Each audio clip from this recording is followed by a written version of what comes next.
Hello friends, मैं आकांक्षा GK with आकांक्षा में आपका स्वागत करती हूँ। फ्रेंड्स, आज हम ल्यूसेंट की क्लास सेकंड करने वाले हैं। इसके पहले मैंने परसों आपके लिए इसकी क्लास फर्स्ट ली थी। ये हम पूरा ल्यूसेंट पढ़ रहे हैं। पूरा ल्यूसेंट को हम हैंड रिटन तरीके से वन लाइनर वे में पढ़ रहे हैं। ल्यूसेंट बहुत इंपॉर्टेंट है, बहुत सारा 70 से 80% कवर हो जाता है हम किसी भी वनडे का तैयारी करें एग्ज़ाम की।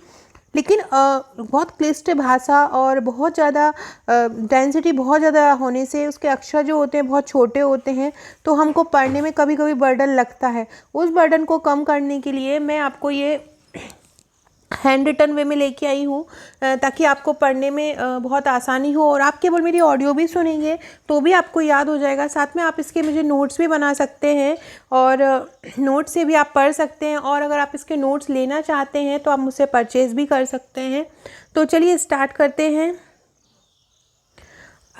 इसके पहले हमने 20 क्वेश्चन पढ़ लिए थे। हम ऋग्वेद के बारे में पढ़ रहे थे। ऋग्वेद के 20 क्वेश्चन हमने कर चुके थे। इसके बाद हमने कुछ इतिहास जानने के स्रोत भी पढ़ चुके थे। अब हम अगला क्वेश्चन पढ़ रहे हैं। अगला क्वेश्चन है जो चतुर्वर्ण समाज है, जो समाज 4 प्रकार के बताया गया है समाज में वर्णों को। तो जो चतुर्वर्ण समाज है उसकी कल्पना का स्रोत ऋग्वेद के किस मंडल में है? तो चतुर्वर्ण समाज की कल्पना का स्रोत ऋग्वेद के 10वें मंडल में है। किस मंडल में है? ऋग्वेद के 10वें मंडल में है। और 10वें मंडल में अगर आपको ये भी पूछ सकते हैं कि पुरुष सूक्त किस मंडल में है, तो पुरुष सूक्त 10वें मंडल में है। इसके अनुसार क्या है? इसके अनुसार 4 वर्ण होते हैं। कौन कौन से होते हैं? एक क्षत्रिय, ब्राह्मण, शूद्र और वैश्य। चतुर्वर्णी समाज के अनुसार जो वर्ण होते हैं वो 4 प्रकार के होते हैं। कौन कौन से? ब्राह्मण, क्षत्रिय, शूद्र और वैश्य। फ्रेंड्स, ये पूरा का पूरा ल्यूसेंट का ही, उसके बाहर मैं नहीं ली हूँ क्योंकि अभी मैं केवल ल्यूसेंट कवर करा रही हूँ। इसके बाद हम घटना चक्र पुनरावलोकन करेंगे। इसके साथ इससे आपका प्री का पैकेज भी पूरा तैयार हो जाएगा और आपके ये क्वेश्चन भी बहुत अच्छे से तैयार होते जाएंगे। अब है कि ये जो चतुर्वर्ण समाज है जिसका वर्णन 10वें मंडल में हुआ है, तो ये वर्ण कहाँ से निकले हैं आता है? तो ब्रह्मा जी के जो आदि ब्रह्मा हैं उनके द्वारा ये निकले गए। उनके शरीर के अंगों से इनका प्रादुर्भाव हुआ है। तो जैसे कि माना जाता है कि ब्रह्मा जी के मुख से ब्राह्मण का उदय हुआ है। ब्राह्मण के जो हैं ब्राह्मण का उदय हुआ है वो ब्रह्मा जी के मुख से हुआ है। भुजाओं का जो उदय हुआ है, जो क्षत्रियों का उदय हुआ है वो ब्रह्मा जी की भुजाओं से हुआ है। जो वैश्य होते हैं, व्यापारी होते हैं, उनका उदय ब्रह्मा जी की जंघाओं से हुआ है। जांघों से उदय हुआ है वैश्य का, व्यापारी का। और चरणों मतलब पैर से उदय हुआ है शूद्र का। मतलब ब्रह्मा जी के मुख से ब्राह्मण का उदय हुआ है, भुजाओं से क्षत्रिय का उदय हुआ है, जंघाओं से वैश्य मतलब व्यापारी का उदय हुआ है और चरणों से शूद्र का उदय हुआ है। फ्रेंड्स, हम ये क्वेश्चन कर रहे हैं। इनके साथ साथ जहाँ मुझे लगेगा कि आपको ट्रिक बताने की ज़रूरत है, कि ट्रिक की ज़रूरत है, कुछ क्वेश्चन टॉपिक याद नहीं हो रहे हैं, तो वहाँ हम ट्रिक का भी यूज़ करेंगे। बस आप चैनल को सब्सक्राइब जरूर कीजिएगा, भूलिएगा मत। और अपने फ्रेंड सर्कल में भी शेयर कीजिएगा ताकि सभी लोगों को इसका बेनिफिट मिल सके। और ये मेरा कोर्स जितना ज़्यादा आगे जाएगा उतना ज़्यादा मैं बड़ा वीडियो इसको ला पाऊँगी। और ज़रूर बताइएगा कि आपको कैसा लगा। वैदिक साहित्य में ऋग्वेद के बाद कौन सा धर्म आता है? देखिए, ऐसा क्वेश्चन आता है कि धर्म ग्रंथों में धर्म ग्रंथों में ऋग्वेद के बाद किसका स्थान है? तो धर्म ग्रंथों में ऋग्वेद के बाद है शतपथ ब्राह्मण का स्थान। धर्म ग्रंथों में ऋग्वेद के बाद कौन सा धार्मिक ग्रंथ है? तो वो है शतपथ ब्राह्मण। 52 अवतार के तीनों पदों का आख्यान है। 52 अवतार के 3 पद हैं, उनका आख्यान किस में किया गया है? तो 52 अवतार के तीनों पदों का आख्यान ऋग्वेद में किया गया है। अब ये हमारा ऋग्वेद का। अब हम पढ़ने वाले हैं ईसा पूर्व और ईसवी। इनको हम समझते हैं। देखिए फ्रेंड, मैंने लाइन वाइज जो ल्यूसेंट में वही कवर किया है, कोई अपना एक्स्ट्रा नहीं डाली हूँ अभी मैं। केवल अभी हम ल्यूसेंट कर रहे हैं तो हमको केवल ल्यूसेंट पे ही फोकस करना है।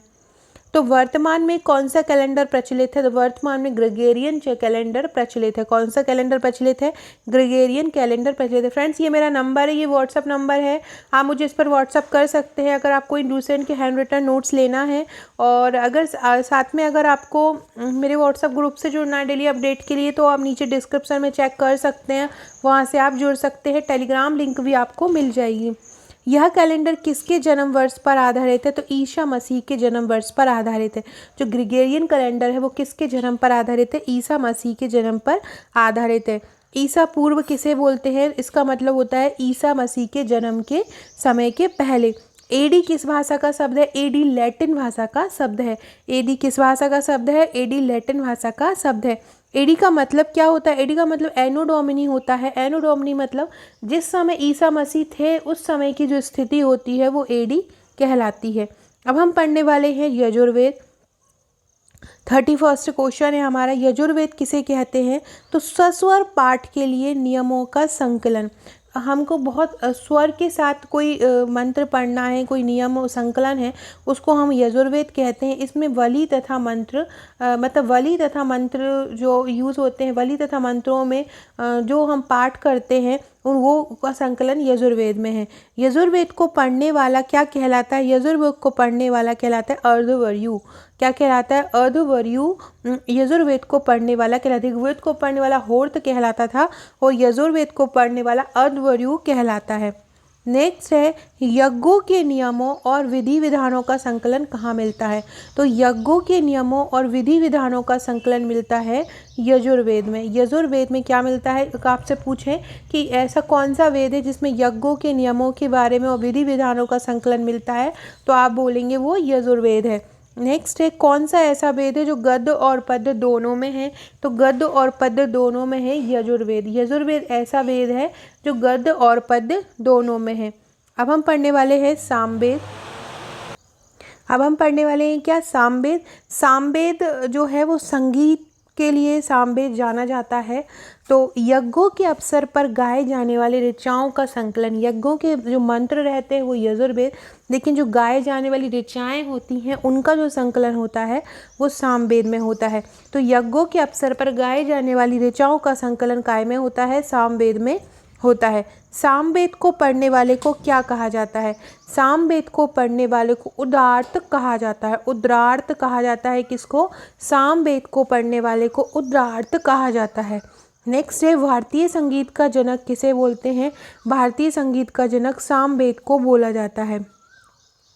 नेक्स्ट है कौन सा सूत्र ऐसा है जो चार प्रमुख जातियों की, ये चारों हमने अभी जातियां पढ़ी हैं, वर्ण पढ़े हैं, तो इन जातियों की स्थिति बताता है, इनका व्यवसाय बताता है, इनके कर्तव्य और दायित्व बताता है। तो वो कौन सा सूत्र है? वो है धर्मसूत्र। धर्मसूत्र इनकी जातियों की स्थितियों, व्यवसाय, कर्तव्यों और दायित्वों को बताता है। नेक्स्ट क्वेश्चन, अब हमारा टॉपिक है अथर्ववेद। अथर्ववेद के बारे में पढ़ते हैं।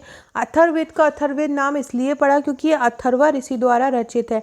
तो अथर्वा ऋषि द्वारा रचित वेद कौन सा होता है? अथर्ववेद होता है। अथर्ववेद में कितने मंत्र हैं? तो अथर्ववेद में टोटल 731 मंत्र हैं। अथर्ववेद में कितने मंत्र हैं? अथर्ववेद में 731 मंत्र हैं। अब आपसे पूछा जाए अथर्ववेद में कितने पद्य हैं? तो अथर्ववेद में 6000 पद्य हैं। अथर्ववेद में कितने पद्य हैं? अथर्ववेद में 6000 पद्य हैं। नेक्स्ट है कौन सा वेद कन्याओं के जन्म की निंदा करता है? ऐसा कौन सा वेद है जो कन्याओं की बताता है, कन्याओं को अच्छा नहीं बताता है और कन्या जन्म की बुराई करता है? तो वो है अथर्ववेद। अथर्ववेद जो है वो कन्या जन्म की निंदा करता है। नेक्स्ट है सामान्य मनुष्यों के विचारों और अंधविश्वास का विवरण मिलता है। जो मनुष्यों के विचारों को, जो रूढ़िवादी प्रथाएं हैं, अंधविश्वास है, उनका वर्णन भी कहाँ मिलता है? अथर्ववेद में ही मिलता है। नेक्स्ट है पृथ्वी सूक्त क्या है? तो पृथ्वी सूक्त क्या है? पृथ्वी सूक्त अथर्ववेद का ही एक प्रतिनिधि सूक्त है। पृथ्वी सूक्त क्या है? अथर्ववेद का ही ये प्रतिनिधि सूक्त है। नेक्स्ट है मानव जीवन के सभी पक्षों का वर्णन किस ग्रंथ में है? अथर्ववेद में है। मानव जीवन के सभी पक्षों का वर्णन किस ग्रंथ में है? अथर्ववेद में है। सभी पक्ष मतलब जन्म से लेकर मृत्यु तक जितने भी संस्कार होते हैं उनका सभी का वर्णन अथर्ववेद में है। जादू टोने बहुत इंपॉर्टेंट है, बहुत सारे प्रीलिम्स में ये पूछा गया है। जादू टोने का वर्णन किस वेद में है? तो अथर्ववेद में है। जादू टोने का वर्णन किस वेद में है? तो जादू टोने का वर्णन किस में है? अथर्ववेद में है। सो फ्रेंड्स ये थे हमारे आज के क्वेश्चन। नेक्स्ट में जल्दी आपके लिए लेके आती हूँ। फ्रेंड्स ये मेरा प्रीलिम्स का पैकेज है, इसमें आपको लूसेंट के 10,000 फैक्ट रहेंगे, मध्य प्रदेश 5000 वन लाइनर रहेगा, अलग अलग सब्जेक्ट वाइज रहेंगी ये फाइलें, और घटना चक्र पुनरावलोकन के सभी विषय रहेगा, करंट रहेगा, खेल कूद रहेगा, और इसमें क्या होगा, आपको 20,000 जीके के प्रश्न मिलेंगे, साथ में आपको वीडियो भी मिलेंगी जो मैं कवर कराऊंगी आपको, और 10 से 15 इसमें फ़ाइल मिलेंगी, तो आप इसको देख सकते हैं। इस प्रकार से वस्तुनिष्ठ प्रश्न का संग्रह भी रहेगा, जो आप किसी भी भारत में किसी भी वनडे एग्ज़ाम की तैयारी कर रहे हैं तो आपके लिए ये बहुत ज़्यादा फ़ायदेमंद रहेगा। सो फ्रेंड्स, आप मेरे इस पैकेज से जुड़ना चाहते हैं तो मुझे व्हाट्सअप ज़रूर कीजिएगा। वीडियो अच्छा लगे तो लाइक कीजिएगा और शेयर कीजिएगा, और डिस्क्रिप्शन में दी लिंक से व्हाट्सअप और टेलीग्राम ग्रुप में जुड़ सकते हैं। Okay friends, thank you.